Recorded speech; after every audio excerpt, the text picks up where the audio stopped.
Hello అండి, this is Roja Vijay creations. నేను మీకు ఈ వీడియోలో చెప్పబోయేది ఏంటంటే, మేము ఈ సమ్మర్లో నరసింహస్వామి జాతరకి వెళ్ళామండి. అది నేను ఫస్ట్ టైం వెళ్ళాను ఆ జాతరకి. అది ఎలా ఉన్నదో, మేము ఎలా వెళ్ళామో నేను మీకు ఈ వీడియోలో చెప్తాను కదండి. ఫస్ట్ అది ధర్మారం దగ్గర పుట్ల వనపర్తి టెంపుల్, నరసింహస్వామి టెంపుల్. అక్కడ సమ్మర్లో జాతర జరుగుతుందంట. అందుకని చెప్పి మేము పెద్దపల్లిలో ఉంటాం కాబట్టి పెద్దపల్లి నుంచి ఫస్ట్ స్టార్ట్ అయ్యాము. స్టార్ట్ అయిన తర్వాత మా ఫ్యామిలీ మొత్తం వెళ్దామని డిసైడ్ అయ్యాము. సమ్మర్లో మాత్రమే ఆ జాతర జరుగుతుందని తెలిసి మేమందరం ఫ్యామిలీ మొత్తం, మా జాయింట్ ఫ్యామిలీ కాబట్టి మేమందరం కలిసి వెళ్దామని డిసైడ్ అయ్యాము. పెద్దపల్లి నుంచి ధర్మారం వెళ్ళే రూట్ అండి ఇది. వెళ్తూ హ్యాపీగా ఎంజాయ్ చేసుకుంటూ వెళ్ళాము. కార్లో సాంగ్స్ పెట్టుకొని పాడుకుంటూ చాలా బాగా అనిపించింది. సమ్మర్లో మేము ఏటో టూర్లు వేద్దామని చాలా అనుకున్నాం, కానీ ఏది వీలు కాలేదు. ఫైనల్గా ఇది మాత్రం అందరం ఫ్యామిలీ మొత్తం కలిసి ఈ ఒక్క జాతరకు మాత్రం వచ్చాము ఈసారి సమ్మర్లో. ఫస్ట్ మేము ఇక్కడికి వచ్చిన తర్వాత ఇదేనండి ఆ టెంపుల్కి వచ్చే దగ్గర దాకా వచ్చినాం. చూసారా, జాతర మొత్తం మనకు ఇక్కడ నుండి స్టార్ట్ అవుతుంది. చుట్టూ అన్ని, జాతర అంటేనే అన్ని అమ్ముతూ ఉంటారు, అది మీకు తెలుసు కదా. అది ఇక్కడ నుండే స్టార్ట్ అయింది. మేము ఇక్కడ నుండి అన్ని చూసుకుంటూ మెల్లిమెల్లిగా వెళ్ళాం. అయితే అది గుట్ట పైన ఉంటుందంట టెంపుల్. నేను కూడా చూడలేదు, నేను మీకు చూపిస్తాను. ఈ జాతరలో ఇక్కడ అమ్మే ఐటమ్స్ అన్ని చూసుకుంటూ కార్ పార్కింగ్ పెడదామని చెప్పి మేము మెల్లిమెల్లిగా వెళ్తూ ఉన్నాం. కార్ ఎక్కడ పార్క్ చేయాలా అని చెప్పి ఆ చుట్టూ అన్ని చూసుకుంటూ వచ్చినాం. మేము కార్లో వెళ్తూ ఏమేమి ఐటమ్స్ ఉన్నాయి, ఇక్కడ మనం కొనుక్కోవడానికి ఏమైనా ఉన్నాయా అని చెప్పి డిస్కస్ చేస్తూ వచ్చినామండి. చిన్నప్పుడు ఎంతమంది జాతరలో కొనుక్కున్నారు? 90s కిడ్స్ అయితే కంపల్సరీగా కొనుక్కునే ఉంటారు. నేను కూడా చాలాసార్లు అట్లా కొనుక్కున్న బొమ్మలు. ఇదేనండి టెంపుల్. ఇక్కడికి మేము వచ్చిన తర్వాత స్టెప్స్ ఎక్కి వచ్చినాం. అప్పుడు సమ్మర్ కాబట్టి బాగా ఎండ కొడుతుందని చెప్పి వాళ్ళు ఇట్లా వేసారు వీటిని తడకలతో. కానీ అయినా కానీ చాలా వేడిగా ఉంది అప్పటికి. ఇక్కడ ఇది ఓన్లీ ప్రత్యేక దర్శనం అని చెప్పి చెప్పారు. ప్రత్యేక దర్శనానికి ఇంతమంది ఉన్నారండి. క్యూ చూసారా ఎంత పెద్దగా ఉందో. మా అమ్మ ఇది చూసేసరికి మేము ఇంతమంది ఉన్నారండి అనుకున్నాం. ప్రత్యేక దర్శనానికి స్పెషల్ టికెట్ అంట, ఈచ్ వన్ 40 రూపీస్ అని చెప్పారు. ఇంకా మేము కూడా తీసుకొని, సరే ఇంకా ప్రత్యేక దర్శనం అంటేనే ఇట్లున్నది, ఇంకా అది కాకుండా ఇంకా వేరే అయితే ఎట్లా ఉంటుందా అని అనుకున్నాం. ఇవన్నీ స్టెప్స్ అండి. స్టెప్స్ ఎక్కుకుంటే ఇక్కడ పైకి వచ్చినాం మేము, వీడియోలో చూస్తున్నట్టు. ఇంత పైన ఉన్నాం. ఈ వీడియో చూసారా మేము ఎంత పైకి ఎక్కామో. పైనుంచి మేము ఇట్లా వ్యూ అంతా ఇలా ఒకసారి కవర్ చేసి వీడియో తీసాం. ఇంత పైన ఉన్నాం మనం ఇప్పుడు. చూసారా, ఇంకా పైకి వెళ్ళాలి మనం. పైన టెంపుల్ అది. ఆ టెంపుల్ మొత్తం కూడా నేను మీకు వీడియో తీసాను, కనిపిస్తుందా? కానీ టెంపుల్ మాత్రం చాలా బాగుందండి. నేను ఎక్స్పెక్ట్ చేసిన దానికంటే బెటర్గా ఉంది. చుట్టూ అంతా కొండల పెద్ద గుట్ట పైననే ఉన్నది ఇది. నేను అలానే ఎలా అనుకున్నానో అలానే ఉంది. ఇక్కడ ఒక గంట, దేవుని దగ్గర గంట ఉండేసరికి ఒకరు కొట్టిన తర్వాత ఒకరు అందరు కంటిన్యూగా కొడుతూనే ఉన్నారు. ఫస్ట్ అక్కడికి వచ్చిన వాళ్ళు ఎవరు టచ్ చేయలేదు. మేము ఒకరిని టచ్ చేసేసరికి ఇంకా అందరు టచ్ చేస్తూనే ఉన్నారు దాన్ని, దేవుని గంట కొట్టాలని చెప్పి. ఇంకా ఆల్మోస్ట్ మనం దేవుడి దగ్గరికి వచ్చేసాం. చుట్టూ ఉన్న వాటిని చూసారా, ఇది ఎప్పుడో దేవుడి పల్లకి 1996లో చేశారంట. అందుకని చెప్పి ఇది కూడా వీడియో తీశాను. ఇప్పుడు మీకు దేవుని చూపిస్తా. నరసింహస్వామి చూడండి, దేవుడు నరసింహస్వామి. మీ అందరికీ నరసింహస్వామి దయ మీ పైన ఉండాలని నేను కోరుకుంటున్నా. ఇది పల్లకి అండి. ఈవినింగ్ టైంలో ఇది మొత్తం ఊరేగిస్తారట. పల్లకి కాదు, రథం. ఈ రథంలో దేవుడిని పెట్టి ఊరేగిస్తారంట. దేవుడి దర్శనం కంప్లీట్ అయిన తర్వాత మేము కిందికి వచ్చాం. కిందికి వచ్చిన తర్వాత ఇక్కడ అందరూ ఏంటంటే అదొక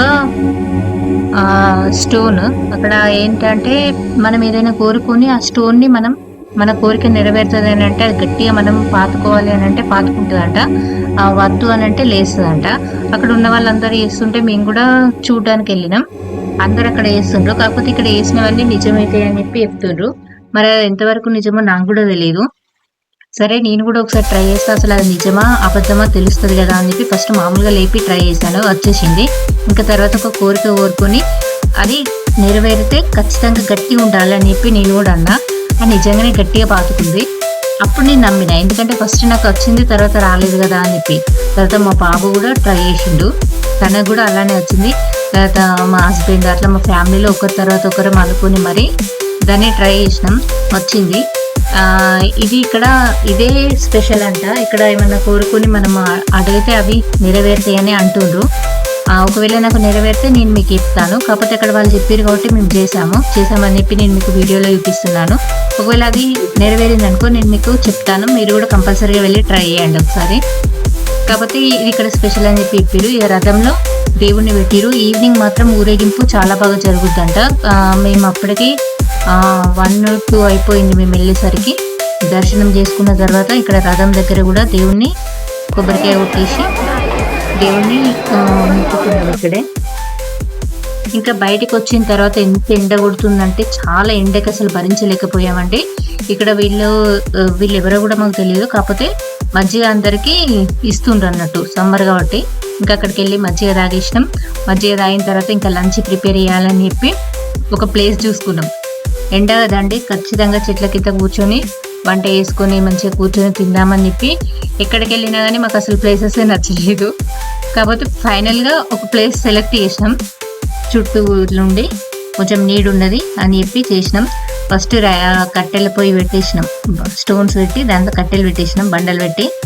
ఇంకా రైస్, మా అత్తమ్మ రైస్ వండుతుంది, రైస్ పెట్టేసింది. ఇంకా కర్రీ ఒకటి వండాలి, చికెన్ కర్రీ వండుదామని అనుకుంటున్నాం. దానికోసం అని చెప్పి ఆనియన్స్ అవి పచ్చిమిర్చి ఆనియన్స్ అన్నీ కట్ చేద్దామని చెప్పి తీసుకొని మేము కట్ చేస్తున్నాం. బయట వండుకోవడం అంటే అదొక భలే ఎంజాయింగ్ అనిపిస్తుంది కదండి. మీరు ఎప్పుడైనా వెళ్ళినప్పుడు జాతరలో ఇలా వండుకున్నారా? నాకు మాత్రం చాలా హ్యాపీగా అనిపిస్తుంది. ఉన్న కాసేపైనా మనసు ప్రశాంతంగా అనిపిస్తుంది బయట వండుకొని తినడం అంటే. అందులో జాయింట్ ఫ్యామిలీ కదా, అందరం కలిసి ఇట్లా కంబైన్డ్గా తినడం అంటే ఎంత హ్యాపీగా అనిపిస్తుంది చెప్పండి మీరే. నాకు కూడా చాలా హ్యాపీగా అనిపించింది. ఇంకా అందులోకి కావాల్సినవి ఆనియన్స్, ఇంకా మన ఇంట్లో లాగా ఉంటుంది కదా అలా ఒక చాకు కూడా తీసుకెళ్ళినాం మేము. ప్లేట్లో కొంచెం కొంచెంగా కట్ చేసినాం. కట్ చేసిన తర్వాత చికెన్ తీసుకురావడానికి మా హస్బెండ్ వాళ్ళు వెళ్ళారండి, చికెన్ తీసుకొస్తామని చెప్పి. అంటే కోడిని కట్ చేస్తాం కదా, కోడిని కోసి దాన్ని చికెన్ తీసుకురావడానికి వెళ్ళారు. ఫైనల్గా కర్రీ కూడా రెడీ అయింది, చూసారా, వేడి వేడిగా రెడీ. రైస్ ఇంకేం చేసాము అంతే. ఇంకా మా సార్ అయితే మంచిగా స్పీకర్ పెట్టేసిండు అక్కడ సాంగ్స్. మా పిల్లలందరూ డ్యాన్స్ చేసుకుని ఆడుకుంటారని చెప్పి అక్కడ వంట వేసి ఫైనల్గా కొంచెం ముందుకు వచ్చి అక్కడ కూర్చున్నాం మేము. అక్కడ తిందామని చెప్పి తినడానికి అందరం ప్రిపేర్ అయినాం. అప్పటికి టైం బాగానే అయిపోయిందండి, 4 అయింది. మా చెల్లెలు ఇంకా ఫైనల్గా అందరం చికెన్ కర్రీ వేసుకొని రైస్ పెట్టేసుకొని తిందామని చెప్పి కూర్చున్నాం. అందరితో ఇలా తింటే భలే ఎంజాయ్గా ఉంటుంది కదండి. తిన్న తర్వాత చెప్తా, నేను తినకముందే బాగుందని చెప్తున్నా. ఆనియన్స్ లెమన్స్ కట్ చేసుకొని మా మరిది ఈ టెంపుల్కి వెళ్దాం అని చెప్పి ఎప్పటి నుండి అంటే చాలా రోజుల నుంచి అన్నాడు. తన కోసమే మేము అందరం వెళ్ళినాం. మాకు కూడా ఈ టెంపుల్ గురించి ఫస్ట్ తెలీదు, తను వెళ్దాం అనేసరికి వెళ్ళినాం. వీడియోడు మా మరిది వాళ్ళ కొడుకు వీడు ఏం చేస్తుండు, స్ప్రైట్ లెమన్ కట్ చేసి దానిలో లెమన్ పిండుకుంటూ స్ప్రైట్ పోస్తాడా ఏంటి, చూద్దాం ఏం చేస్తాడు. స్ప్రైట్ పోతుండు అందులో. ఒక్కొక్కరు ఒక్కొక్క వెరైటీ చేస్తారు.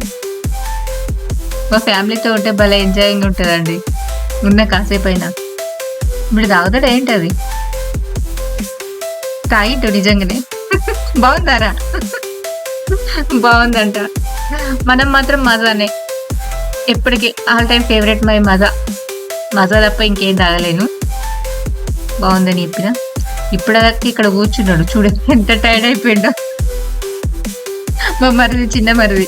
ఇంకా ఫైనల్గా అందరం తినేసి అయిపోయిన తర్వాత షాపింగ్ చేయాలి కదా, జాతర అంటేనే కంపల్సరీగా. జాతర కోసం అని చెప్పి అట్లా షాప్స్ అన్నీ తిరిగినాం. అసలు జాతరలో మీరు అబ్జర్వ్ చేసిరో లేరో, బయట మనకు దొరికే ఒక్క ఐటెం జాతరలో 4 times రెట్టింపు ఉంటుంది. అది మీకు ఐడియా ఉండే ఉంటుంది. మేము అన్ని చూసి షాక్ అయినాం మా రేట్లు చూసి. చిన్నపిల్లలకు మాత్రం మా వాళ్ళకు వీళ్ళు కార్లు కొనుక్కున్నారు, ముగ్గురికి 3 కార్లు మాత్రం కొనుక్కున్నారు. అవి కూడా 2 black colour, 1 blue colour car కొనుక్కున్నారు ఫైనల్గా. నా వీడియో కనుక మీకు నచ్చినట్టయితే లైక్, షేర్, సబ్స్క్రైబ్ మర్చిపోకండి.